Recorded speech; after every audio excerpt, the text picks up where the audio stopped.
because anytime it rains, they're going to get water down there. Yeah, and pumping system and all that. Exactly right. Exactly right. Well, anyway, everybody sounds good tonight. The band is in beautiful shape.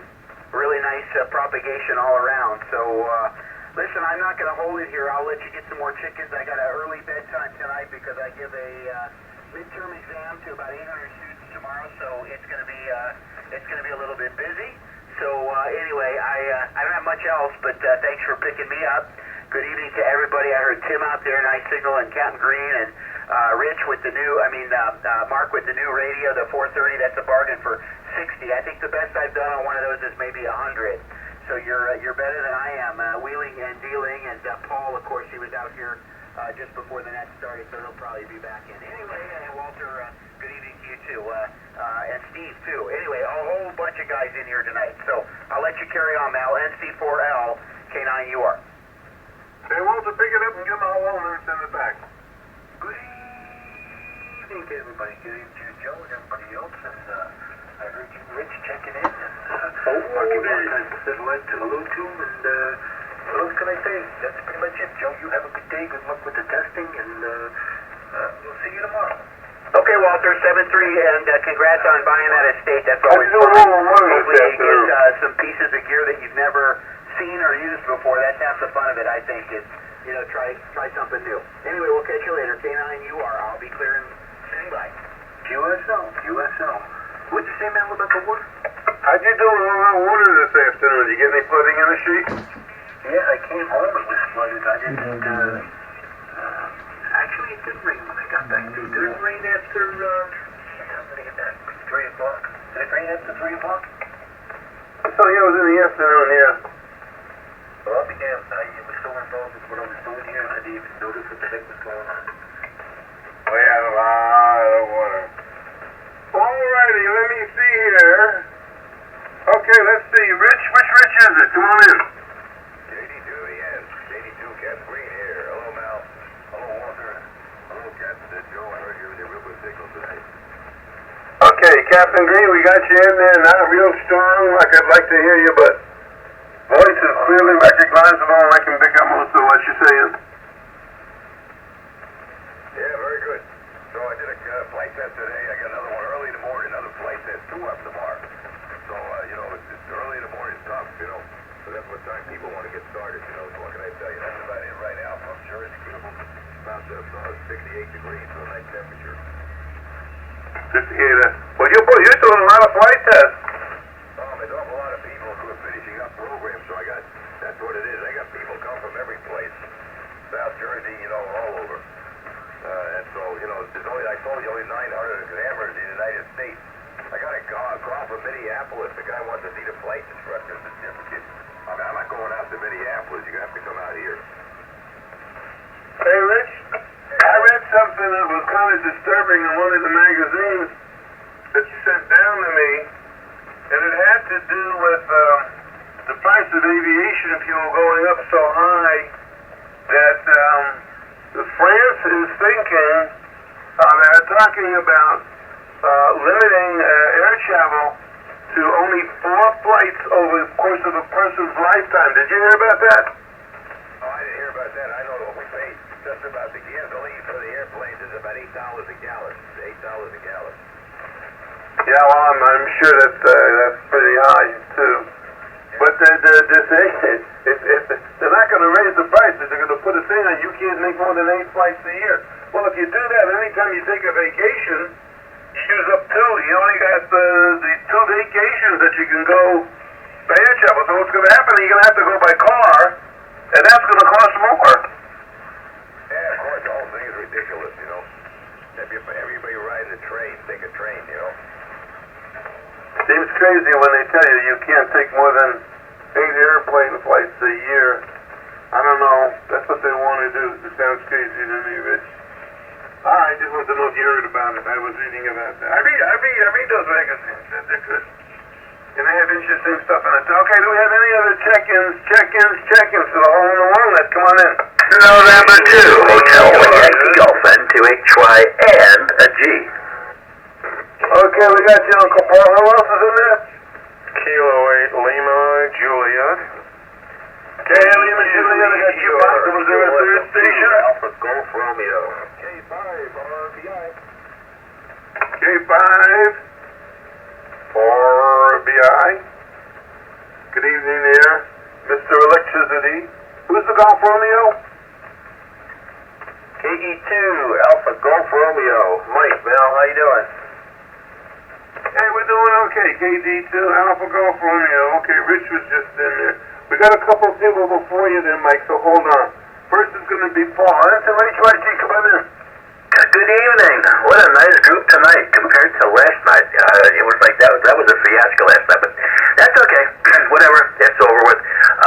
Yeah, we survived. We survived Parker's birthday celebration. We had a house full, and that was good. Every seat in the house was taken. Every seat in the house was taken. But yeah, it was good. Everybody had a good time. The kids also definitely had a good time. Parker got some really nice gifts, and yeah, it was good. Today everybody basically was just resting. Nobody wanted to do anything extra if they didn't have to, but that's okay. I just came across. I just looking here while I was waiting in the wings. You can tell winter's on its way. The Rockefeller Center, the ice skating rink, is ready to open in this month. So they have ice already made, and they've been testing it out. So yeah, I guess winter's here. The next big event for Rockefeller Center, I guess, is going to be the tree. But we'll we'll see what happens with that one. Back to you, my friend. NC4L and 2HYG again in a great group. Yeah, okay. Yeah, that's nice. I was there when I was living in New York. We went down there, Fern and I, and some friends. We all went ice skating down there at Rockefeller Center. It was very nice. Except I found out that I had weak ankles. I'm really not. Well, maybe my shoes were. The skates that I rented weren't good enough, but no, I'm not much cut on ice skates, and I found out at that time. But it was a nice visit, and it was a lot of fun. Absolutely, yeah, I'm the same way. I can't skate with hockey skates. If I do, I have to have my ankles taped up pretty heavily. but yeah. I know when I taught my daughter, I had a pair of the figure skates which go up the ankle, which was nice. Yeah, I can remember teaching my daughter to ice skate, and it was like cool. At least they didn't fall at that particular time. But anyway, yeah, it's been like a nice cool nights up here, and yeah. We're just standing by, waiting for more of the trees to start turning. You can see that the leaves are not shiny anymore; they're that dull green, which you know it's only a matter of time before we start seeing color. North of us, they're already seeing color. I guess in New York or Vermont or New Hampshire, Maine, they're probably seeing color already. But anyway, all right. There's a lot in here. I won't keep it, and have some good conversations. And I know if I want to, I can put my foot in the door. NC4L in a great group, and 2HYG. Okay, well, very, very good there. Well, not so good on ice skates, but I was fairly good on roller skates, and we used to do like the roller derby, and we take one sewer in the middle of the road to the next sewer and skate around it. Get down low and everything like that. So we had roller skates. Then I lost the key for the clamps to the front. Anyway, that was a long time ago, and I was pretty good on that. That was when I was maybe 10, 12 years old. But it was always fun. Hey, there, Lima, and congratulations to Parker getting his birthday party and getting some good gifts. Now he's going to really become a mensch. He knows what it means. KLJ, come on in, Bob. Yeah, NC4 Lima and the group from K8 Lima Juliet, or good morning. Good morning. Yeah, in Europe maybe. Yeah, I'm rushing the time zone a little bit here. Yeah, I got a good signal tonight, sounding really good. Your voice is good. You don't have that crackling sound like you had there for a while, so that's good news. And we had a pretty nice day here today without any serious weather problems or whatever. It might not be that case for the rest of the week, but we'll just see. Yeah, somebody was talking about the cost of, fuel, gasoline and aircraft fees and all this and all that, and brings back some memories here. I have a private pilot's license, but I'm not currently active. Probably shouldn't be at the age I am. I've been up recently, but not as the pilot in command. But I got that back in the mid-70s roughly, and Cessna 170, and then the new version of that, the 170. What the heck was it? Changed the anyway slightly. And I can remember that the cost of dual instruction, where you had a certified flight instructor, and you went up for about an hour or so of training, fueled the plane, topped it off before you went up, and then spent an hour or so, up in the local area there, and eventually it turned into cross country and all kinds of stuff. Well, anyway, what I'm getting at, as I remember, I think fairly correctly, it was about $12 to $14 an hour for the whole thing. It included the aircraft for an hour. It included the expected amount of gasoline that you would need to run it for that long, and the measly little pay that the flight instructor got. And I can't imagine what it might be today, so I'm not currently active anymore at my age, but a neighbor down a few doors away still is, and we're both the same age, but he's kept it up the whole time, where I didn't. I backed out of it. I was already married when I got the pilot's license, but then you get a couple kids and you move around the country and you change careers, or at least the location of what you're doing and all that kind of stuff. I just never continued all the way until to now. Anyway, just a bit of trivia there, Mel, and I'm probably psychobabbling too long here. NC4 Lima from K8 Lima Juliet. Okay, very good. I got all of that 100% there, Bob. So very, very good there, yeah. Well, I never got into flying, fishing or golf or those things, I guess. Tennis, never got into any of those things. Just, nose to the grindstone, go to medical school, get good grades. Well, we really didn't get into much else. And then, we had a family, and I don't want to get into that stuff after that.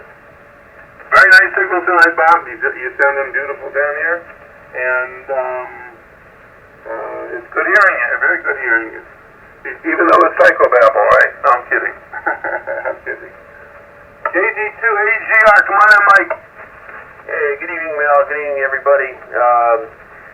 It was interesting on Friday. We had a torrential downpour. I think Brooklyn was underwater.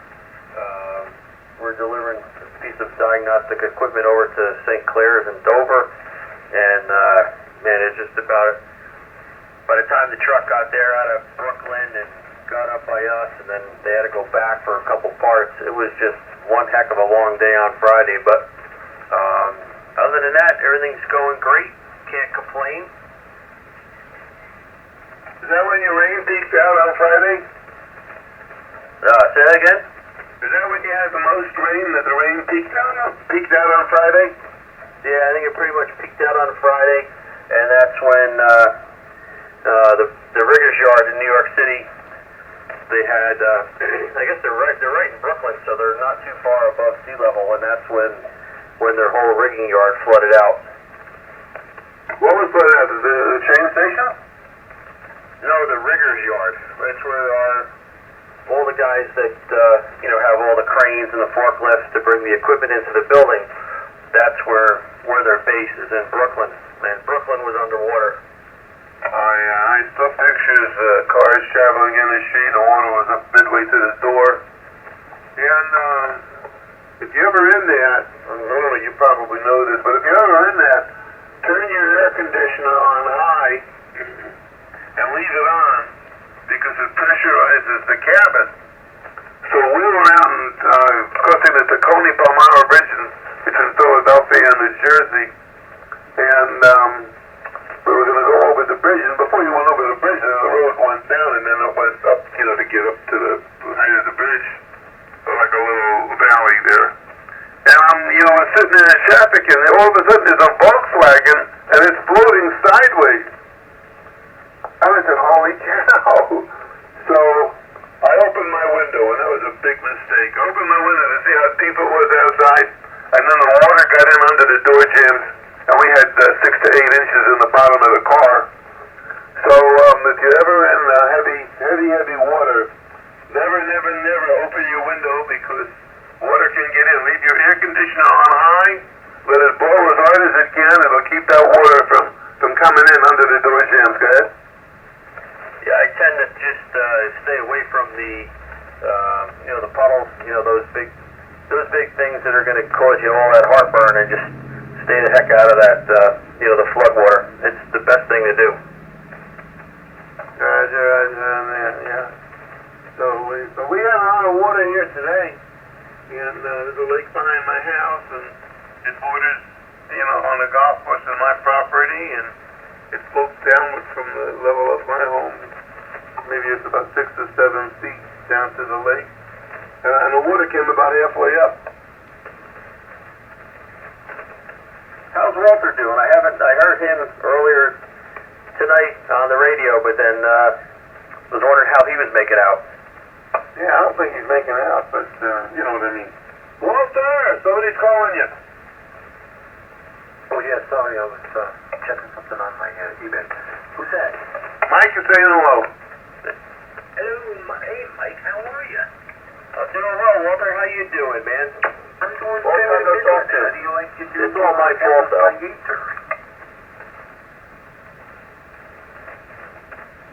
Hello? Hey, Walter. Somebody double with you. Oh, I was wondering how you liked your amp. Yeah, I know. I was just saying hello, man. We'll catch up some other time. I'll give you a call. All right, QSO. All right. Well, I want to say good night, everybody. 73s. Have a great night. Talk to you tomorrow. KE2 AGR. KE2 AGR. Okay, Mike. Thank you for coming in. Always appreciate that. I think Rich was in here, but I think he went to bed. He's got a couple of flight tests tomorrow, so I don't think he's around right now. Yeah, he's working a lot of hours. He's really he's really busy. I don't think anybody can keep up with him. I'm glad to hear that he's working. That's always good, I would hate to hear that he was closed the place down or whatever. So I'm glad that he's got a lot of people coming in. I think he used the pilot that was flying that plane that I saw with the tail strike. Did you hear about that, Mike? No, it's really hard to hear Walter. Say that again. Okay, Walter said that there was a plane that was taken off, and lightning strike hit it and blew out a large part of the fuselage. No, that's not what happened. What? Mike, you can't hear me? I can just try bring up your audio a little bit. All right, stand by a second. I'm going to bring up my power.